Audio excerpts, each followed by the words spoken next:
Okay, we are on the warm-up for day 5, and it says factor. We can also do the warm-up for day 6 as well if you need a little bit more factoring practice, only because we cut out our day 6 notes just for sake of time this year, and we don't have all the teaching time in the world. All right, so in day 5, remember the first type of factoring you should always check for is greatest common factor. Is there anything common between these terms? And there is. The lowest number is 4, so I can definitely take a 4 out of 100. So we're going to go ahead and say 4. And we can also take an A from both, but we cannot not take any B's.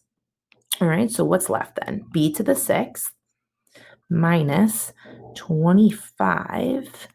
And the A is already outside, so that's good.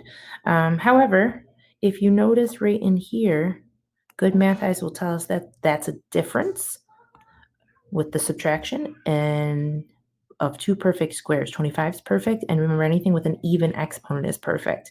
So we're going to go ahead and break up that into two sets of parentheses. And we're going to say that the square root of b to the 6 is b to the third. B to the third, one with a plus, one with a minus, and then the square root of 25 is 5. Don't forget to drop down this 4a. And take a look at your factors, but I don't believe any of those factors are more factorable again. And so we will finish this one. Okay. The second one down here, it says factor. And remember the first type we look for is greatest common factor. But the 5 on the end has no variables.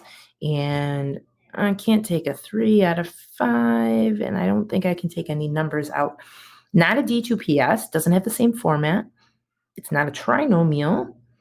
And I'm going to go ahead and say that this is factor by grouping. So I'm going to group the first two and group the last two.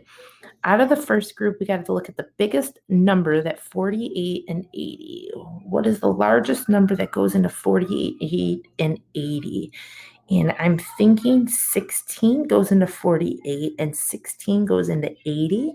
So I'm going to go ahead and say that it's 16.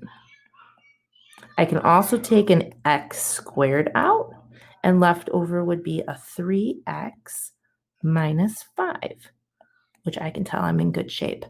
Because in the second group, there's that 3x and the 5. Because this is a negative here, we have to pull out a negative, and there's nothing else in common, so we're going to pull out a negative 1.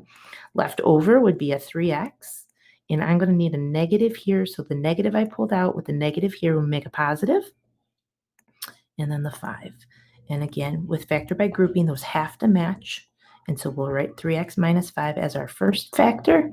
And the guys on the outside, squish them together, we get 16x squared minus 1 as our second factor.